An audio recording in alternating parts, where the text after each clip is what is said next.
Shalom Bapak Ibu Saudara-saudara. Beberapa hari ini cukup ramai ya di media sosial ketika Pak Yusuf Kalla itu berpidato di tempat tertentu di mana dia lalu menyinggung bahwa baik Islam maupun Kristen itu sama-sama mengajarkan tentang pembunuhan. Ya, saya kira videonya sudah beredar cukup luas dan saudara kemungkinan besar sudah melihat hal itu, dan juga sudah ada banyak orang yang memberikan tanggapan terhadap perkataan Yusuf Kalla itu. Ada banyak juga yang meminta saya untuk memberikan komentar tentang hal itu, tapi saya sebelumnya berpikir bahwa kalau hanya sekedar omongan seperti itu sih, ya kita paling membantah bahwa itu tidak benar. Nah, tetapi saya akhirnya memilih untuk menanggapinya. Tapi sebelum itu saya juga ada melihat komentar di Facebooknya Denny Siregar, di mana dia katakan bahwa itu adalah bagian potongan di mana sebenarnya Pak Yusuf Kalla itu sedang berbicara atau bercerita tentang konflik Poso ya, Poso atau Ambon gitu ya. Jadi dalam konteks itulah dia berkata bahwa orang Kristen dan Islam itu mengajarkan bahwa membunuh itu mereka menjadi syahid ya. Puji nama Tuhan. Salam saudari-saudari yang terkasih. Jumpa lagi bersama saya di channel ini. Apa kabar kalian semua? Harapan saya, kiranya kita semua selalu berada dalam perlindungan dan penyertaan Tuhan. Pada kesempatan yang indah ini, saya akan menayangkan sebuah video kesaksian yang sungguh luar biasa. Video ini telah membuka hati dan menyadarkan banyak jiwa. Kisah ini berawal dari rasa penasaran seseorang terhadap kitab orang Kristen. Ia mulai membaca Alkitab dari kitab Kejadian. Lalu dengan sungguh-sungguh membandingkan isinya dengan kitab yang selama ini ia yakini. Puji Tuhan, melalui proses pencarian itu, Tuhan menyatakan kebenarannya. Wawasannya dibukakan, hatinya disentuh, dan akhirnya ia mengambil keputusan besar dalam hidupnya menjadi pengikut Kristus. Pasti saudari-saudari penasaran, bagaimana perjalanan imannya? Bagaimana proses hingga ia mengambil keputusan tersebut? Mari kita suma-suma menyaksikan kesaksian berikut ini. Nah, karena itu ya saya juga tidak tahu, juga tidak melihat video utuhnya. Nah, tetapi begini, yang saya mau omong ini bukan semata-mata mempersoalkan omongan Pak JK. Saya hanya bertolak dari sana bahwa apakah benar Pak Yusuf Kalla memang mengatakan begitu karena konteksnya saja dalam kerusuhan Poso atau Ambon, ataukah memang dia mempunyai pandangan bahwa memang orang Kristen itu juga mengajarkan pembunuhan? Terlepas daripada itu, tapi sebenarnya memang juga ada anggapan ya dari sejumlah Muslim bahwa ternyata orang Kristen pun atau di dalam Alkitab Kristen pun itu ada mengajarkan tentang pembunuhan. Nah, oleh karena itulah maka saya mau tidak semata-mata membahas Pak JK, tetapi saya mau memakai omongan Pak JK itu sebagai batu loncatan untuk memberikan jawaban terhadap tuduhan-tuduhan bahwa orang Kristen itu juga diajarkan untuk membunuh. Nah, dalam pengalaman diskusi atau dialog saya dengan sejumlah Muslim, memang harus diakui bahwa ada di antara mereka juga yang beranggapan bahwa memang kekristenan itu mengajarkan pembunuhan. Nah, karena itu saya pada kesempatan ini ingin memberikan pembahasan atau ingin menunjukkan ayat-ayat tertentu di mana Kristen dianggap mengajarkan pembunuhan di dalam kitab sucinya. Dan saya akan menjawab ya. Pertama, satu ayat pertama yang seringkali dianggap sebagai ajaran tentang pembunuhan itu adalah dalam Lukas 19 ayat yang ke-27. Kalau kita lihat ayatnya, Lukas pasal 19 ayat yang ke-27 ya. Akan tetapi semua seteruku ini yang tidak suka aku menjadi rajanya, bawalah mereka kemari dan bunuhlah mereka di depan mataku. Nah, ini ya, bunuhlah mereka di depan mataku. Nah, ini ayat ini dianggap sebagai perintah atau ajaran untuk membunuh, dan karena itu di dalam Alkitab Kristen ada perintah untuk membunuh ya. Jadi seolah-olah dianggap bahwa Yesus memerintahkan pembunuhan terhadap orang yang menolak dia. Nah, kesalahan dari penafsiran semacam ini adalah mereka lupa bahwa itu sebenarnya adalah bagian dari perumpamaan tentang uang mina yang dimulai dari ayat 11, ya, mulai dari Lukas tadi ya, mulai dari ayat 11 ini. Untuk mereka yang mendengar dia di situ, Yesus melanjutkan perkataannya dengan suatu perumpamaan. Jadi ini adalah perumpamaan, ya. Nah, jadi konteksnya itu adalah perumpamaan, dan kalau dibaca secara lengkap, maka perumpamaan itu berbicara tentang tokoh raja di dalam cerita itu, di mana itu yang berbicara itu adalah raja di dalam cerita itu. Jadi bukan Yesus yang memberikan perintah langsung kepada murid-muridnya untuk membunuh orang yang menolak Yesus.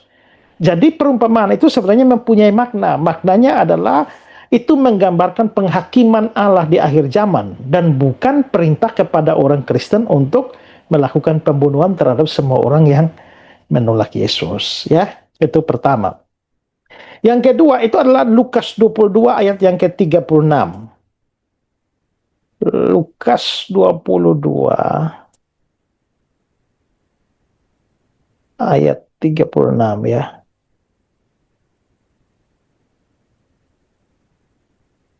Jawab mereka, tahu lihat dari ayat 35 ya. Lalu dia berkata kepada mereka, ketika aku mengutus kamu dengan tiada membawa pundi-pundi, bekal dan kasut, adakah kamu kekurangan apa-apa? Jawab mereka, suatu pun tidak. Katanya kepada mereka, tapi sekarang ini siapa yang mempunyai pundi-pundi, hendaklah dia membawanya. Demikian juga yang mempunyai bekal. Dan siapa yang tidak mempunyainya, hendaklah ia menjualnya dan membeli pedang.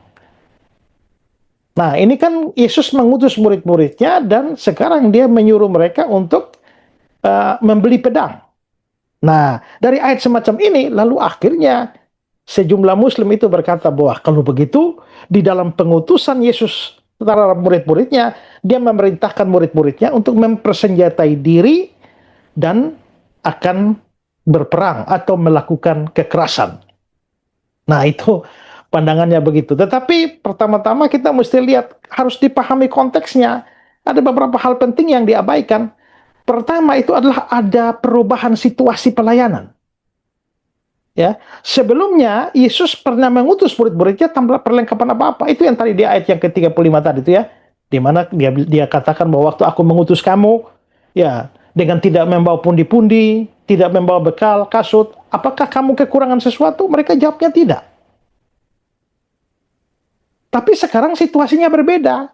Kenapa? Karena Yesus akan ditangkap dan para murid akan menghadapi dunia yang lebih keras dan lebih berbahaya.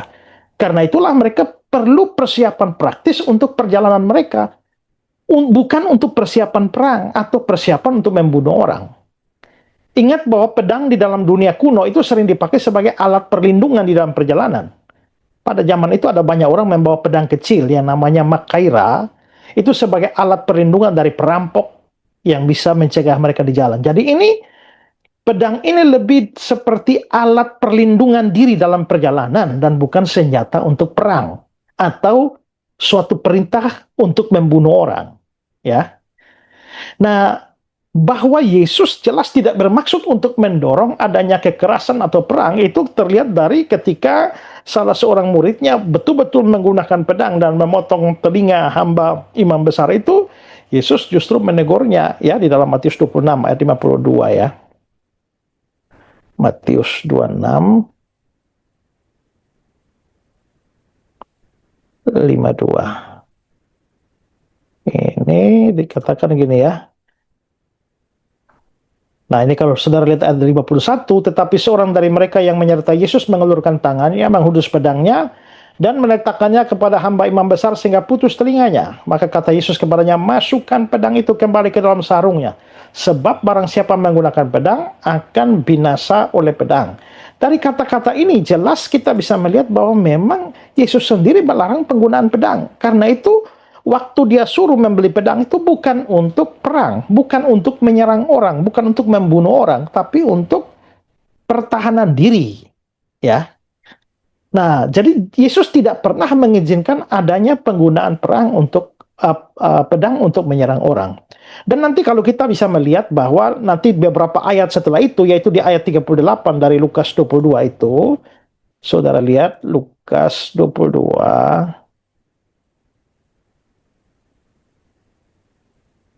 Nah, nanti ketika tadi kan disuruh mereka, ini ya, di ayat 36 tadi, hendaklah dia menjual jubahnya dan membeli pedang. Mari ambil bagian dalam pelayanan mulia ini. Central Kristen Indonesia sedang berjuang bagi gereja-gereja di pelosok yang sulit mendapatkan keadilan dalam beribadah. Padahal konstitusi sudah jelas menjamin kebebasan itu. Banyak saudara seiman kita harus beribadah dengan penuh rasa takut, bahkan tanpa rumah ibadah yang layak. Kita tidak bisa diam melihat mereka berjuang sendirian. Jadilah saluran kebaikan. Dukung pelayanan Central Kristen Indonesia melalui BRI 042 130049 9650 AN Central Kristen Indonesia. Setiap rupiah yang Anda berikan akan menjadi dampak nyata bagi mereka yang membutuhkan. Mari kita manfaatkan platform seperti YouTube untuk menghadirkan perubahan, pengharapan, dan terang Kristus bagi Indonesia. Doa terbaik untuk seluruh saudara gereja YouTube yang telah dan akan ikut ambil bagian. Tuhan memberkati.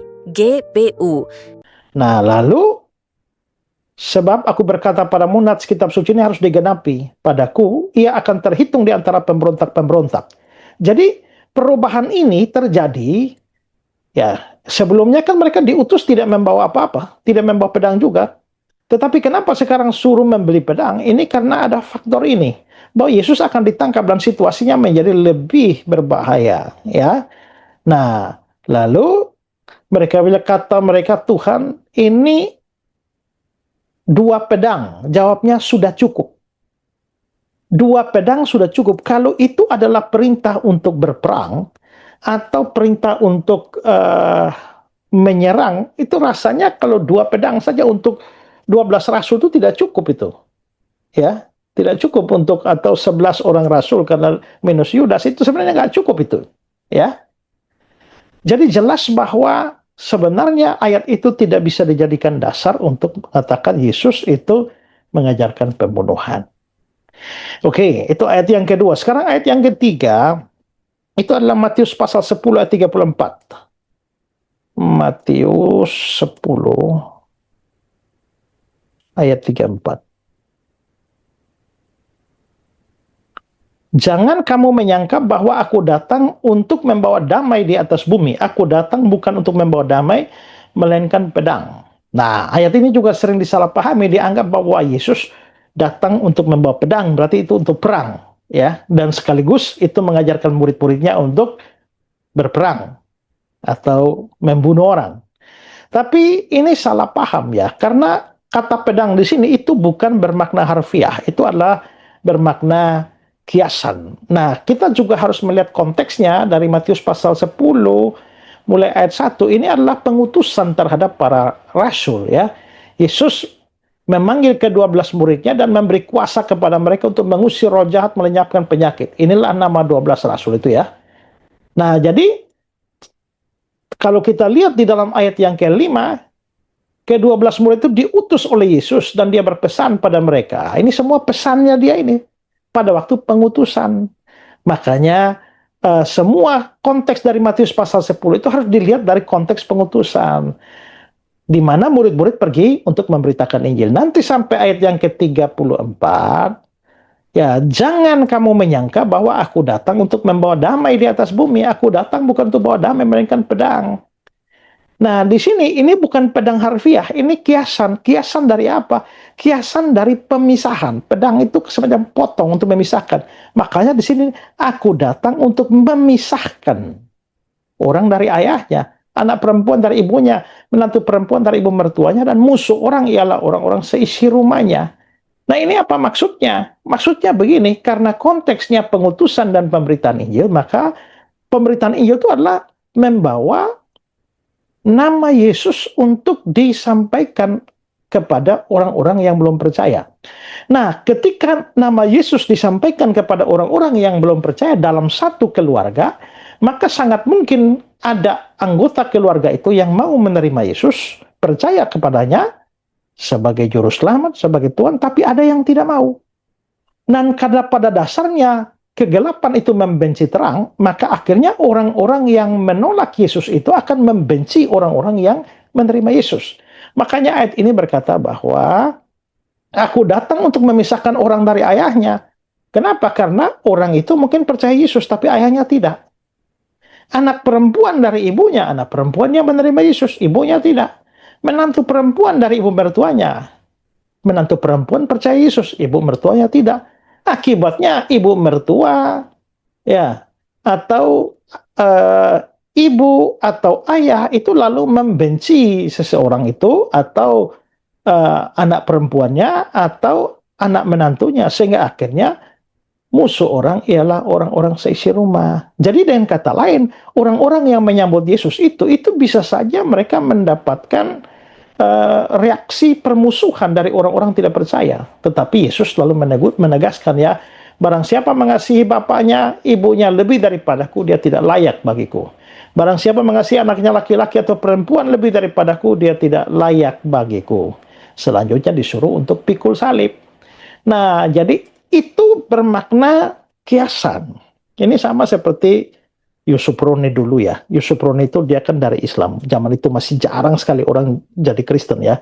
Dia waktu dalam buku atau cerita kesaksiannya dia itu adalah bahwa waktu dia aman-aman saja dengan keluarganya yang Muslim. Tapi ketika dia ambil keputusan percaya Yesus, akhirnya dia diusir, dibenci oleh keluarganya, diusir dari keluarganya.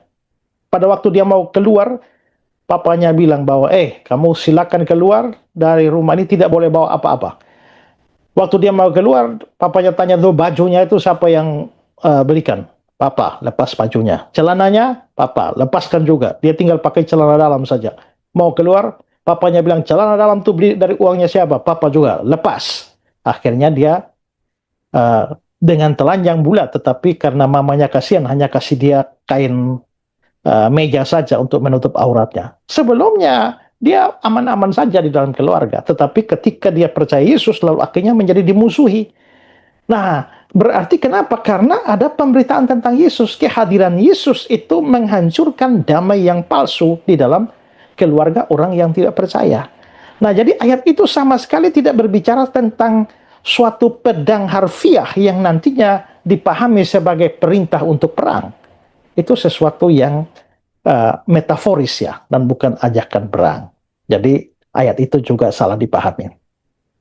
Ada lagi dari perjanjian lama, itu ada Ulangan pasal 20 ayat 16 dan 17. Ulangan 20. Tetapi dari kota-kota bangsa-bangsa itu yang diberikan Tuhan Allahmu kepadamu menjadi milik pusakamu, jangan kau biarkan hidup apapun yang bernafas, melainkan kau tumpas sama sekali, yakni orang Het, orang Amori, orang Kanaan, orang Feris, orang Hewi, orang Yebus, seperti yang diperintahkan padamu oleh Tuhan Allahmu. Nah, dari sini dikatakan bahwa ini berarti Tuhannya orang Kristen itu mengajarkan untuk pembunuhan, ya. Dan itu bahkan dianggap sebagai bukti bahwa agama Kristen itu mengajarkan genosida karena membasmi semuanya. Tapi lagi-lagi harus diperhatikan konteksnya. Ini adalah perintah khusus di dalam peperangan penaklukan Kanaan pada masa Israel kuno. Perintah ini tidak terikat pada, maksud saya adalah perintah itu terikat pada konteks tertentu. Ya, bukan hukum universal bagi umat percaya sepanjang masa. Dalam teologi Kristen ini adalah tindakan penghakiman Allah terhadap bangsa-bangsa yang memang sangat jahat, ya, dan bukan model perang agama bagi gereja. Itu lagi-lagi salah dipahami. Oke, ada lagi 1 Samuel 15 ayat yang ketiga. 1 Samuel 15 ayat 3, ya. Jadi pergilah sekarang, kalahkanlah orang Amalek, tumpaslah segala yang ada padanya, jangan ada belas kasihan kepalanya, bunuhlah semuanya, laki-laki maupun perempuan, kanak-kanak maupun anak-anak yang menyusu, lembu maupun domba, unta maupun keledai. Nah, ini juga lagi-lagi ditafsirkan bahwa ini Alkitab memerintahkan ada pembunuhan massal. Tapi ingat, ayat itu berkaitan dengan penghakiman Allah terhadap bangsa Amalek.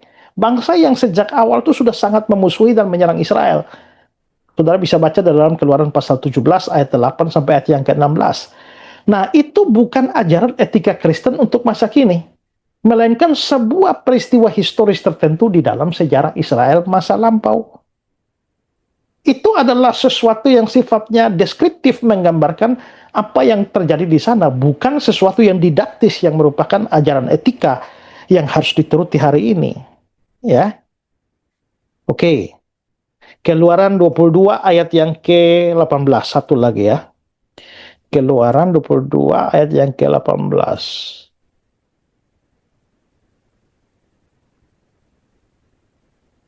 Seorang ahli sihir perempuan janganlah engkau biarkan hidup. Nah, ahli sihir perempuan harus dibunuh. Nah, ini ayat juga kadang dipakai untuk menuduh bahwa Alkitab mendukung pembunuhan terhadap orang tertentu. Tapi konteksnya adalah itu bagian dari hukum sipil di dalam teokrasi perjanjian lama. Hukum sipil itu semacam undang-undang negara Israel pada waktu itu. Ya, dan hukum sipil ini tidak berlaku lagi bagi orang Kristen. Gereja tidak hidup di dalam satu sistem negara teokrasi seperti Israel kuno, sehingga hukum itu diterapkan secara literal. Tidak. Prinsip penting dalam kekristenan adalah bahwa ketika seluruh ajaran Yesus dilihat secara utuh, arahnya, ajarannya, justru itu menolak kekerasan pribadi. Kalau kita lihat di dalam Matius 5 ayat 44 itu dia bilang ya, bahwa kasihilah musuhmu, berdoalah bagi mereka yang menganiaya kamu. Ya. Dan itu menunjukkan etika utama kekristenan yang begitu luar biasa. Bahkan orang berbuat jahat pun kita harus berbuat baik kepada mereka, mendoakan mereka. Jadi, kalau seandainya Pak JK itu menganggap bahwa kekristenan juga mengajarkan pembunuhan, terlepas dari konteks videonya yang saya bilang tadi ya, nah itu jelas adalah sesuatu yang salah, sesuatu yang tidak mewakili pandangan Kristen, bahkan sangat-sangat melenceng. Tapi kalau seandainya memang konteks video Pak JK itu hanya khusus pada kerusuhan daerah tertentu saja, saya tetap memberikan tanggapan ini karena saya tahu bahwa ada juga tudingan-tudingan, tuduhan-tuduhan bahwa memang di dalam Alkitab Kristen itu ada perintah untuk membunuh dan perintah untuk berperang. Karena itulah saya jelaskan ayat-ayat itu supaya sekaligus bentuk apologia kita, supaya kita memahami ayat itu. Itulah tadi video kesaksian yang telah kita saksikan bersama saudara-saudari. Keselamatan yang sejati adalah anugerah yang sangat berharga. Karena itu, firman Tuhan mengingatkan kita untuk lebih teliti memperhatikan apa yang telah kita dengar, supaya kita jangan hanyut di bawah arus dunia ini, sebab jika firman yang disampaikan melalui perantaraan malaikat-malaikat saja tetap berlaku, dan setiap pelanggaran serta ketidaktaatan menerima balasan yang setimpal, maka bagaimanakah kita akan luput jika kita menyunayukan keselamatan yang begitu besar itu? Keselamatan yang mula-mula diberitakan oleh Tuhan sendiri, dan kemudian disampaikan kepada kita oleh mereka yang telah mendengarnya, yang diteguhkan oleh tanda-tanda, mujizat-mujizat, dan karunia Roh Kudus yang dibagikan menurut kehendaknya. Puji nama Tuhan, demikianlah kesaksian dan firman Tuhan yang telah kita dengarkan bersama. Kiranya apa yang kita saksikan dan dengar hari ini sungguh menjadi berkat bagi saudara dan saya, dimanapun kita berada. Kiranya Tuhan menguatkan setiap pergumulan hidup kita baik dalam rumah tangga, keluarga, pekerjaan, pendidikan, maupun pergumulan anak-anak kita. Tuhan Yesus terus memberkati kita semua. Terima kasih buat saudari-saudari yang setia mendukung dan mensupport channel ini. Jangan lupa untuk terus mendukung pelayanan ini dengan cara like, komentar, subscribe, dan bagikan ke grup-grup rohani, supaya nama Tuhan semakin dipermuliakan dan semakin banyak jiwa diselamatkan oleh Tuhan Yesus. Sekian dari saya, Tuhan Yesus memberkati kita semua. Shalom, sampai jumpa kembali. Ayo jadi berkat lewat tangan kita. Saudara-saudari yang terkasih, ada sebuah pelayanan luar biasa yang sangat membutuhkan dukungan kita. Yayasan Cipta Pelita Kasih. Tempat ini bukan hanya sekadar rumah, tapi juga menjadi sekolah bagi anak-anak yang tidak mampu bersekolah. Di sini mereka belajar, dibina, dan dimuridkan, bukan hanya secara akademik, tapi juga secara rohani. Saat ini ada sekitar 30 anak yang setiap hari mendapat bimbingan. Mereka punya mimpi, tapi terbatas oleh keadaan. Dan yang lebih menyedihkan, yayasan ini tidak memiliki sponsor tetap untuk menopang semua kebutuhan. Inilah kesempatan kita untuk menjadi jawaban doa mereka. Di bawah naungan Gereja YouTube, kami berkomitmen untuk mendukung Yayasan Cipta Pelita Kasih. Tapi kami tidak bisa berjalan sendiri. Kami butuh hati-hati yang tergerak untuk bersama-sama menjadi saluran kasih. Mungkin yang bisa kita berikan tidak banyak, tapi ketika banyak tangan bergerak bersama, hasilnya akan luar biasa. Media sosial tidak hanya untuk hiburan, tetapi bisa menjadi alat untuk membawa terang dan harapan, termasuk untuk anak-anak ini yang masa depannya sedang kita pertaruhkan. Mari jadi saluran kasih. Jadilah bagian dari perubahan hidup mereka. Rekening donasi BRI 04210 1003 420566 atas nama Yayasan Cipta Pelita atau bisa melalui scan barcode di kris ini. Kebaikanmu hari ini akan menjadi dampak nyata bagi banyak orang melalui Yayasan Cipta Pelita. Mari kita gunakan platform seperti YouTube untuk menghadirkan perubahan dan harapan bagi Indonesia. Doa terbaik untuk seluruh sahabat gereja YouTube yang telah dan akan ikut ambil bagian. Tuhan memberkati. Mari bersama mendukung pelayanan Apologet Kristen. Saudara yang terkasih, kami mengajak Anda untuk menjadi bagian dalam mendukung pelayanan Apologet seperti Forum Komunikasi Pelayanan Penginjil Indonesia, FKPPI, Apologet Kristen, dan juga Komunitas Kristuber, Kristen YouTuber Indonesia. Rekening donasi Bank BRI 0421 010048 7056 0 atas nama Generasi Muda FKPPI atau cukup scan barcode yang tersedia di layar. Pelayanan ini ada untuk membela iman, menguatkan jemaat, dan membawa terang Kristus di tengah dunia yang semakin penuh tantangan. Kami membuka pintu selebar-lebarnya bagi siapapun yang ingin menabur dan mendukung pekerjaan Tuhan ini. Kami tidak memaksa. Ajakan ini hanya untuk mereka yang benar-benar rindu dan merasa terpanggil untuk membantu. Dan jika saat ini saudara belum bisa mendukung secara materi, doa saudara adalah dukungan yang sangat berharga. Karena kami percaya doa yang tulus memiliki kuasa yang luar biasa. Mari kita gunakan media sosial sebagai alat untuk berdampak baik dan menjadi berkat bagi banyak orang. Terima kasih untuk setiap dukungan, sekecil apapun itu. Dukungan Anda sungguh berarti bagi kami dan bagi pekerjaan Tuhan. Tuhan Yesus memberkati. GBU.